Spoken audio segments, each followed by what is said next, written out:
એની ટોપી લે છે. એક દિવસની વાત છે. આ ફેરિયો એક ગામથી બીજે ગામ જતો હતો અને રસ્તાની અંદર બપોર પડી. એને લાગી કે ભૂખ. એટલે શું કર્યું ખબર છે? માથા પરની ટોપલી નીચે ઉતારી અને ઝાડ નીચે સરસ મજાનો બેસી ગયો. પાછું ખોલ્યું, ખાવાનું ખાધું અને કીધું લાઈ થોડી વાર યાદ કરી લઉં. એમ કરી ત્યાં આગળ સૂઈ ગયો ઝાડની નીચે. હવે જાગીને જોયું તો એની જે ટોપી હતી ને ટોપલી, એમાં એકે ટોપી દેખાણી નહીં. બધી ટોપી ગાયબ. પેલો ફેરિયો તો ઊભો થયો. એને આમ જોયું પણ ટોપી દેખાણી નહીં. તેમ જોયું ટોપી દેખાણી નહીં. બધી બાજુ એને જોયું પણ ક્યાં એને ટોપી દેખાણી નહીં. પછી એને આમ ઉપર જોયું. અરે મારી ટોપી તો ક્યાં છે? ઉપર.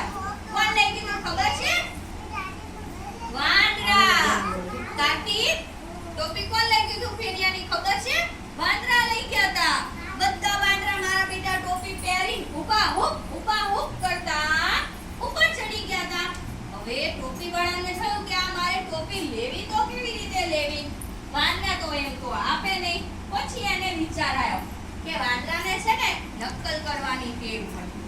એટલે એને શું કર્યું ખબર છે? એક ટોપી જેને માથે હતી ને એ ટોપી એને ઉતારી. તો બધા વાંદરાએ ટોપી ઉતારી. વળી પાછી એને પહેરી લીધી. તો બધા વાંદરાએ પહેરી લીધી. વળી પાછી એને ઉતારી. તો વાંદરાએ ઉતારી. એક ટોપી આમ કરી તો બધા વાંદરાએ ટોપી આમ કરી. એને ટોપી આમ કરી તો બધા વાંદરાએ આમ ટોપી કરી. પછી પેલા ફેરિયા ભાઈએ બધી ટોપી એની જે માથા ઉપર ટોપી હતી લેવા માટે શું કર્યું એને ખબર છે? એની ટોપી ફેંકી દીધી. એટલે ઓલા ઉપર જે વાંદરા હતા ને એમને પણ એમની ટોપીઓ ક્યાં ફેંકી દીધી? નીચે ફેંકી દીધી. ફેરિયાવાળા ભાઈએ તો ફટાફટ બધી ટોપી લઈ લીધી અને એની ટોપલીમાં મૂકીને જતો રહ્યો. તો આમ સરસ મજાની ટોપી વાળાએ પોતાની બુદ્ધિ વાપરી અને એને ટોપી મેળવી લીધી. તો વાર્તામાં મજા પડી?